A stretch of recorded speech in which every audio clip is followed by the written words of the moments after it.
the Spirit Sessions podcast.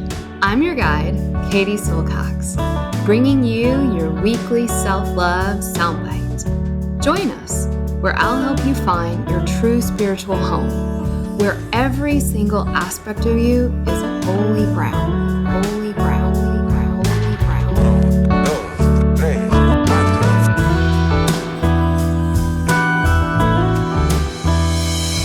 This is a Spirit Session podcast with Katie Silcox. Venga chicos, empezamos.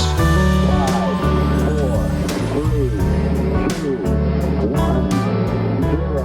All engine running. Liftoff. We have a liftoff.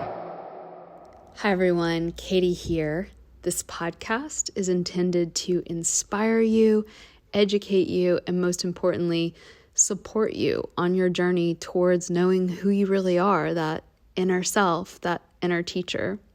I am not a psychologist or a medical doctor and do not offer professional health or medical advice on this podcast.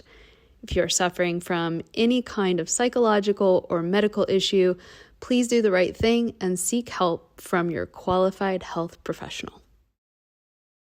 Hey girl, what you doing out there? It's your Ayurveda Gal Friday, Katie here.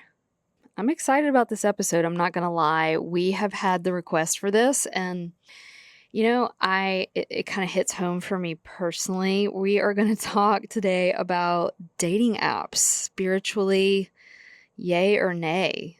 Are they good? Are they not good? Are they icky? Girl, women and men are out there in these streets swiping left and right. And I have to tell you, I remember it was probably over a decade ago now. And I remember my cousin Christy, shout out cousin Christy in California. She was calling me or she texted me and she was like, oh my God, our cousin, her brother, I'm not going to call him out. You know who you are.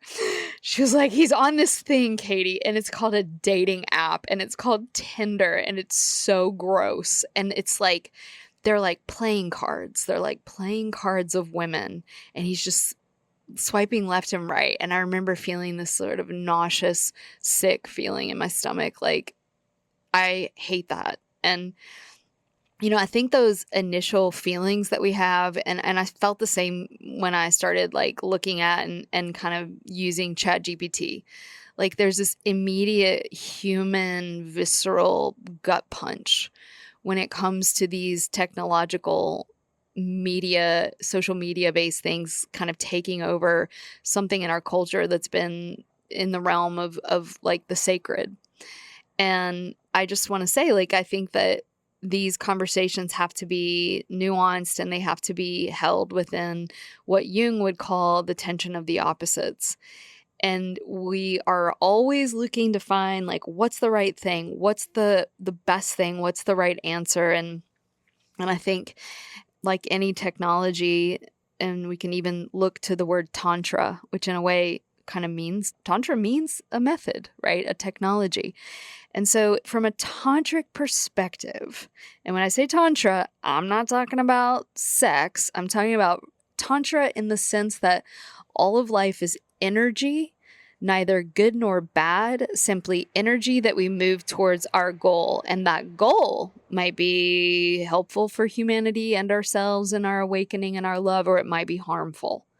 And so if we look at dating apps through a tantric lens and we see technology in general as we would see nuclear energy, it's neither good nor bad. It depends on how we use it. You can use nuclear energy to light up a whole city and give it electricity, or you can use it to bomb people and kill millions of people. And so I think the same about dating apps. I'm just going to be upfront and honest that my gut feeling was like, ugh, this is kind of taking us into Dante's 7th level of hell. And I think for so many of my friends and even people I talk with in the Shakti school, it's not fun. We all have this sort of love-hate relationship with dating apps. And I want to talk about it and really kind of outline the common critiques that we can kind of feel when we think about getting online and getting on a dating app. And that's the first one, is our resistance to it.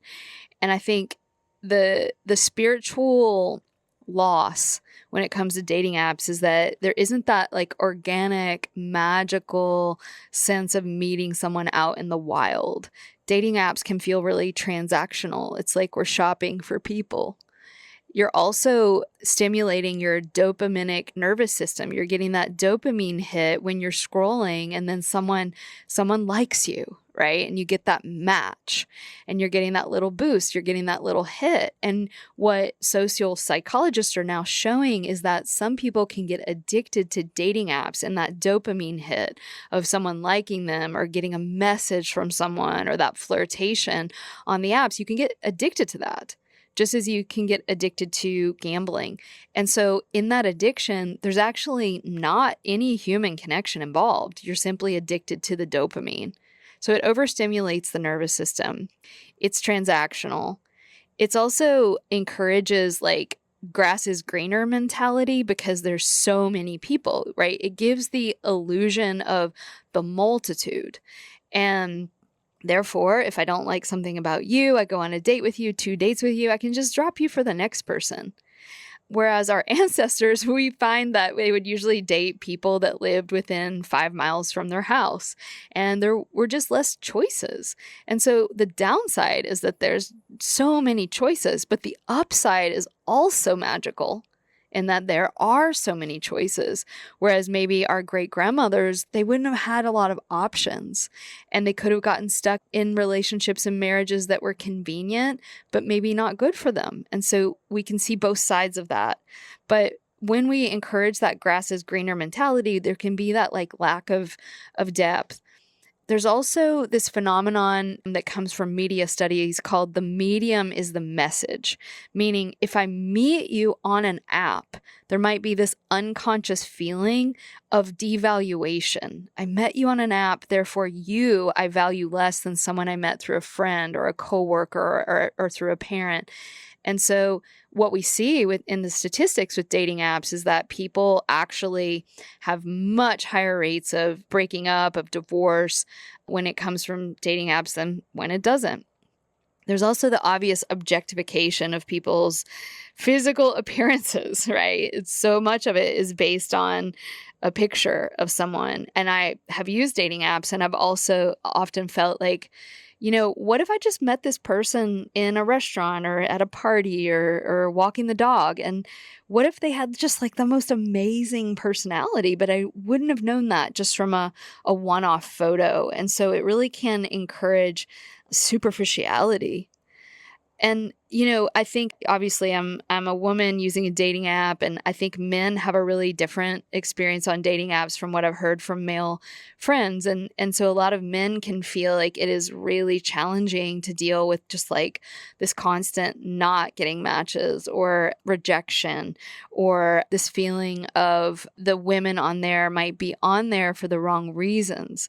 There are a lot of like chatbots and scammers on dating apps. And so men have become a little bit more, and reasonably so, paranoid when they meet someone that maybe they are looking for money. And, so there's this whole kind of dark underbelly to the dating app. It can almost feel like, like when you go to Whole Foods and you get really excited about like the hot bar and you like fill up your little plate with all the things. And then you sit down and you're just like, that wasn't ever as good as I thought. It's like, dating apps are like the Whole Foods hot bar of dating. But here's the upside. The potential of dating apps is really cool. It's really, really cool, actually. Like, think about your grandmother, your great-grandmother, your great-grandfather. Like, if we told them about the technology available for people who want to date, I mean, they would have their mind blown. And what I've seen a lot with clients, students, and friends is that dating apps are really wonderful for a few reasons. And one is that it allows you to meet people that you might not otherwise meet, that you might really, really love, that you might really like. For example, I'm primarily a woman that works with women. My staff is all women. The Shakti School's students are primarily women. And I'm like a total dork. Like I literally go to bed at 9 p.m. and earlier. in the winter. And so like, I'm not like out, I'm not like a big party girl. And so for me, like having a dating app, I've met great guys that I probably never would run into. I'm not like hanging out probably where they are. And so it gives you access to people you probably would not have met out in the wild, just doing your normal thing. And that's wonderful. The other really cool thing is that so it opens you up to this vast network of people, and some people even, date globally, right? It can open you up to people all over the world. Secondly, and from a mystical or spiritual perspective, it's like, well, that's cool because maybe your soulmate's in India or England and he doesn't live in the house or block next door to you. The other thing that's magical, and I really love this, and this makes my heart so, so happy, it's allowing people, older folks, to meet people. So imagine our great grandparents. If you were like over the age of 35, you were considered an old maid in the early 1900s and the early 20th century. It's like now people in their 40s, 50s, 60s, and beyond can meet people, and you can meet people that are interested in things that you like. I remember meeting a woman last month. She was in her late 60s, early 70s, and she was telling me how she was on this environmentalist dating app. I'd never heard of it, but she was in her late 60s, early 70s and meeting all these men. And they lived, an hour and a half away, but they were bonding around their passion for the environment. I'm like, that's incredible. That woman probably never would have met somebody in the old way of being. So I see all this, we can do like a huge spiritual reframe. Dating apps are a tool. They're neutral in essence. It's the consciousness that we bring to it. It's the intention that we bring to it that matters. And apps allow this like expansion of what we might call like the soulmate field beyond your little town or your yoga class or like the brewery you hang out in. It's also really great if you have like a friend group. I know I have really, really, really sweet, amazing friends. I live in a pretty small city. We all know each other. It can be a little bit of like an incestuous dating pool. You know what I mean? And so this allows you to kind of expand beyond, and you get to like keep all your friendships a little bit separate. I think that's helpful as well. Psychologically, it's nice for busy people, right? It's nice for introverted people or non-traditional people. It allows you to write down and clarify your motivations, your values, what you're interested in, what your religion is. It allows that to kind of be all up front. And I think that can be really helpful. If we are looking at dating on a dating app from an Ayurvedic perspective, if you're more of like that Vata type, the apps can feel a little bit overstimulating and then overwhelming. So I think it's really helpful, I've noticed for myself, to set very clear boundaries with the dating app. I'm going to do this for 10 minutes, 20 minutes every day, and then I'm going to not look at it and not check it. For more Pitta types, you might see that Pittas get very intense and treat it sort of like a competition. And it can be good to kind of practice softening around dating and kind of having fun and just seeing dating as meeting people and enjoying human beings. Kaphas are probably like the best suited for dating apps. They can handle it, and it also stimulates them into action. There's like a forward momentum towards connection. Kapha types, we can get a little bit more set in our ways and kind of attached to our certain people and friend groups. And I think it can be really awesome for Kapha types to branch out, meet new people. I love it. So I'm definitely, I guess you would call it bullish on dating apps. Is that the one where you go forward towards it? Yeah, I'm bullish on dating apps. I guess what I want to say around dating is that, and this is beyond dating apps, I really think that dating can be one of the most amazing spiritual experiences of your life.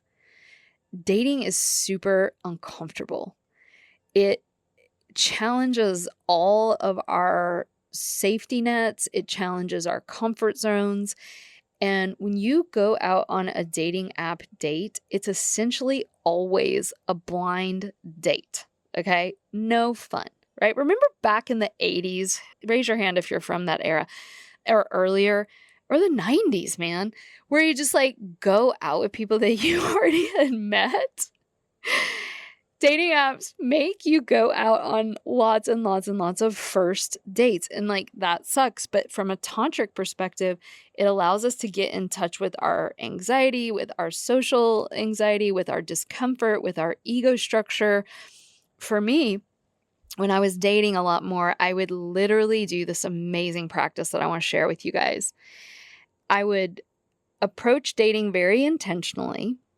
I was very, very clear about what it is that I was looking for, not in terms of like what their job was or how tall they were or what they look like, but in terms of like, my core non-negotiables in terms of integrity, of values that I shared, that I wanted to share.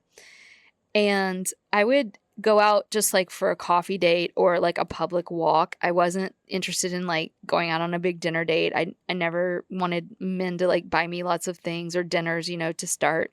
Just keep it really, really simple. And then I would do this energy work practice before I would go out, where I would fill up, and we've done this a lot on spirit sessions, but we do it all the time in our level 1, where we learn how to ground. You breathe all the way in and down your body. You sense all the way in and down into the earth. And then you let the earth come all the way up and into you. And you can also do this with the sky. And so you get like really energetically plumped up, and you feel really kind of held and nurtured and loved by your own energy and the fundamental energy of earth. I know this is super woo-woo, but it works, right? And you're just like energized. And then I would go out with someone. And I remember, I think I've told this story, but it's such a good one. I'll tell it again in case you haven't heard it. I went out with this guy, and you guys, oh my God, this man talked at me for an hour straight. He didn't ask me one question. He talked at me. He would ask me a question, and before I could even get out a sentence, he would interrupt and start about himself again. And I'd learned that some men do this as like a nervous thing. Like they really want to impress you. And so they're trying to like tell you all about them and impress you and fill in all the space. But my God, it was so awful. I just sat there and I just did all this energy work the whole time I was on the date. I was just doing energy work, breathing, opening, channeling, asking God to help me have the patience to sit with this human being that was really annoying. And at the end of the day, and by the way, he was really cute. He was really good looking. But I was like, oh my goodness. And at the end of the day, I didn't think he liked me at all. He didn't seem interested in me. He talked about himself the whole time. And I was a little almost intimidated by, he was very good looking. So I was like, oh man, this guy, I don't have any kind of read on him. But I also was not like wanting to go out with him again. And at the end of the day, I swear to everything holy, this man says to me, "This was so great, Katie. You are just such a delight to be around. I would love to see you again." And I was like, okay, well, let's see about that, right? Did not go out with him again, but he, I think, felt all that presence that I was just holding. And it's not like, oh, yay, me, I did so great. But I just share that story with you to say, A, people like being with you because of the energy you hold. More than what we say, it's like the energetic state that we have. And it was also a nice date for me because instead of expecting him to give me something or validate me, even though that's nice, I was just in my own practice. And I think that seeing dating as a spiritual opportunity and a mirror for you to see all the ways that you're still insecure and seeking validation, that kind of thing has been pretty profound for me because it's all there. When we date, we get confronted with our vulnerabilities, with our ego's strategies, with our insecurities. And so I think that can be really helpful. I think starting off by setting a sacred intention when you're dating is really powerful. Maybe something like, may I connect with those that are in alignment with my highest good, and may I actually like repel people that may not. Really connect with your body, notice what you feel when you read someone's profile or you see someone, and being able to discern the difference between feeling that warm quality of connection of the heart with someone, whether it be a dating app or in real life, and the feeling of attraction and even like, quote, chemistry, right? It can often be that our chemistry or our attraction is a little bit of a danger signal. And so I've had to really notice and work with that. Like, hey, is this like an authentic connection of the heart? Or is this an old pattern that me and my mom and my grandma and my great grandma are very familiar with, which is, little danger. Yay, yummy, sexy. I think reframing rejection has also been really, really powerful. There's that phrase, and I think it's really good. Like every rejection is protection. Like I once went out with this guy and we were talking, messaging, we spoke on the phone. He'd actually met me in real life. He was a local guy. We'd known each other. We'd seen each other. And then we finally went out on a first date, and I never heard from him again. And I was like, wow, this sucks. Like ghosting, I think, is a really unethical thing. And I wrote him and I said, hey, just checking in. I was actually like a little worried about him. And he was totally fine. He had just ghosted me. And of course, like it felt terrible. Like nobody likes to be ghosted. And then I was annoyed and had all the feelings and my ego was bruised. But guess what, you guys? I was so grateful 2-3 weeks later, because that's not the kind of man that I would want to be with, like someone that would just ghost someone that they had spoken to at length for weeks and weeks and weeks. So in general, I think ghosting is a ghostly behavior. I think it's awful and it makes people feel terrible. So if you are out there on the online dating apps, just know, don't ghost and be brave and just, I think, lovingly speak the truth.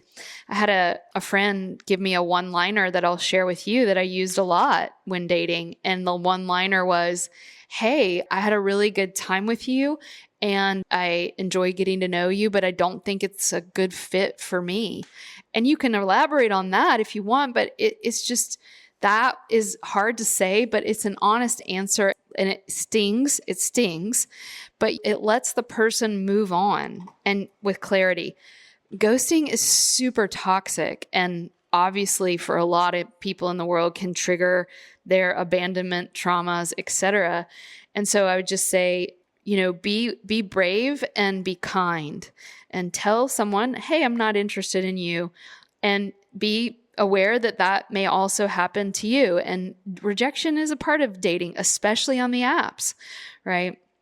So there's so much social science that is now coming out around dating apps and their impact. I think going back to the way we started, dating apps are a tool. They can be awesome for meeting people. I do have a couple of friends that have gotten married, happily married from dating apps. I'm currently dating someone exclusively that I did indeed meet on a dating app, and I'm grateful for it. I'm very, very grateful. But we do now have studies coming out from Stanford, in fact, that frequent and prolonged dating app use is linked to higher levels of depression, anxiety, and emotional distress compared with people that don't use them. And that does not surprise me one bit. When I was using dating apps, it was depressing, right? It felt like, wow, all these men, but I don't see a lot of people that might be kind of someone that I might be, that would be good for me, and that can really wear on you. So I think having boundaries around it was really, really important for me. Like, look, I'm going to do this for like 15 minutes a day and then get in and get out. There's been other studies that show that dating apps can exacerbate symptoms if people already have them in terms of mental health. And I'm 45. I grew up in a completely different world, like many of you, than our younger women, our younger listeners. Shout out to our younger listeners, where, social media in general, but also dating apps can really cause them to feel more lonely and emotionally exhausted. And we're now seeing that this next generation of kids is having less sex than any generation we've ever known. It's actually a big problem. They're drinking less, they're partying less, they're making out less. It's like, yeah, we don't want everybody to go have sex and when they're young, of course not, but it's almost like they're paralyzed. And so dating apps are a part of that. And I think encouraging especially younger people to get out, and not only younger people, everyone, get out, join a club, go to things that you're interested in, get out in the world. I'm still a big believer that the best place to meet someone is the real world. Go out and do what you love and meet people that way, in addition to maybe 10, 20 minutes on a dating app, right? Open up the field, diversify.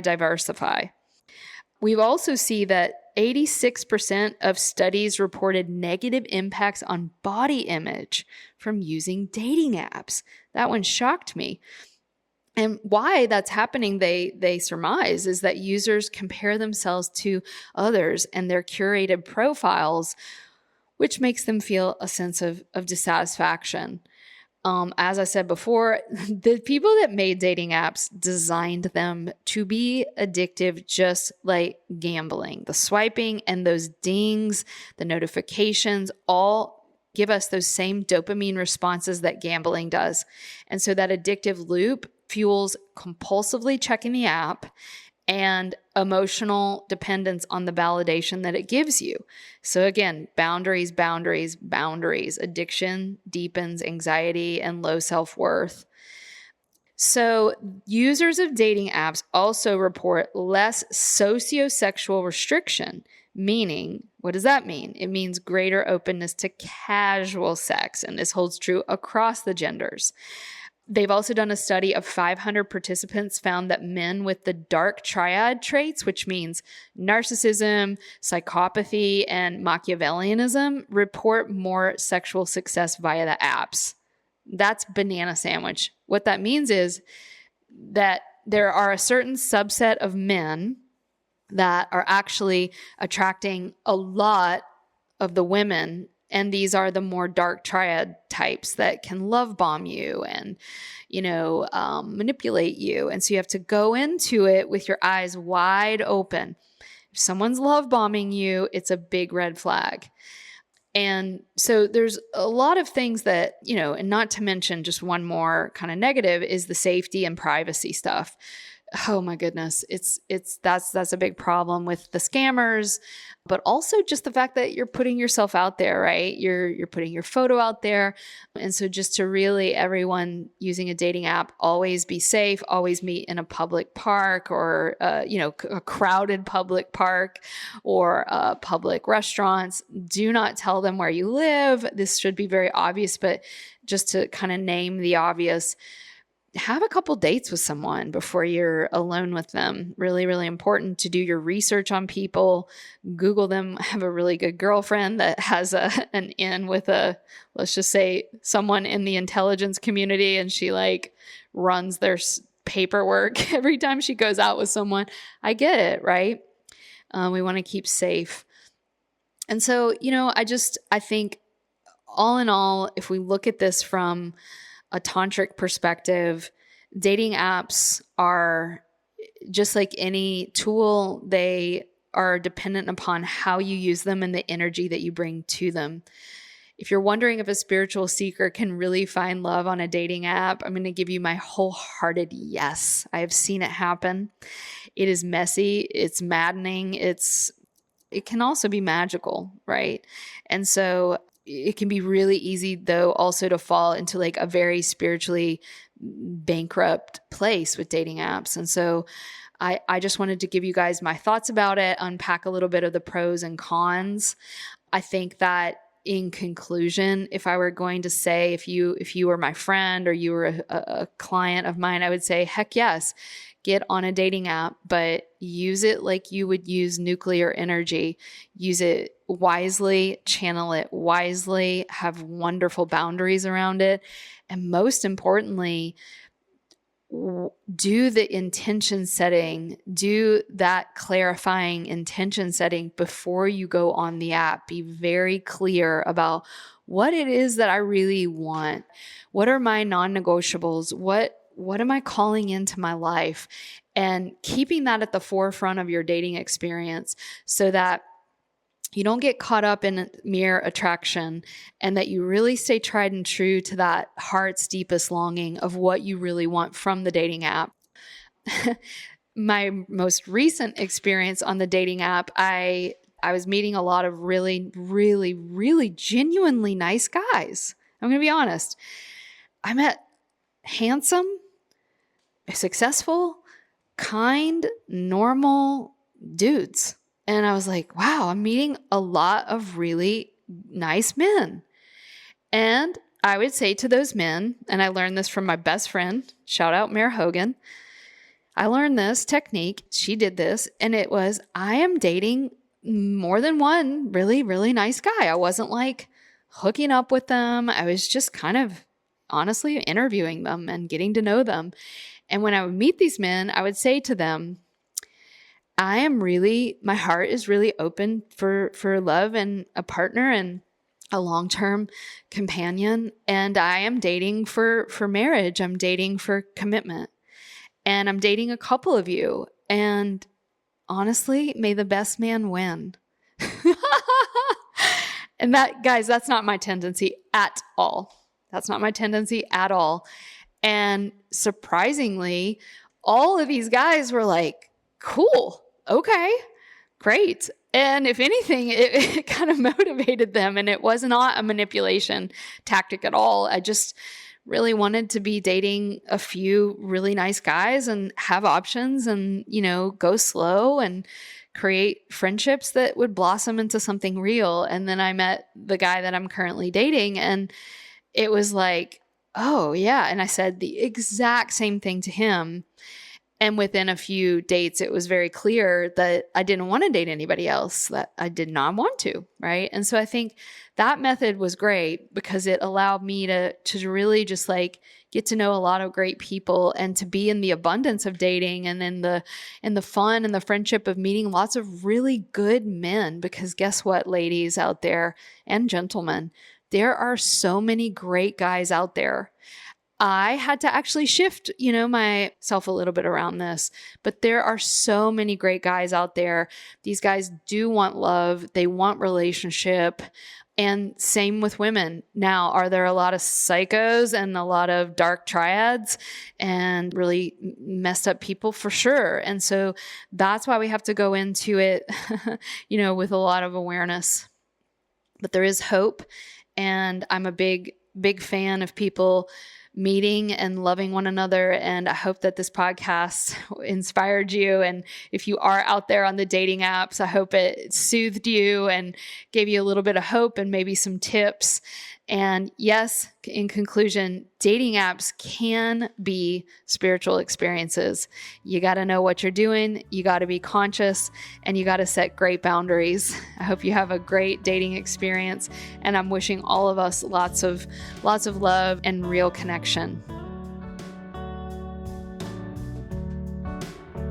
A big special thanks to Kevin Carlisle of Goodbye Gemini, who wrote this beautiful podcast music, and to DJ Juan Pablo Jimenez in southern Spain for mixing it and making it magic.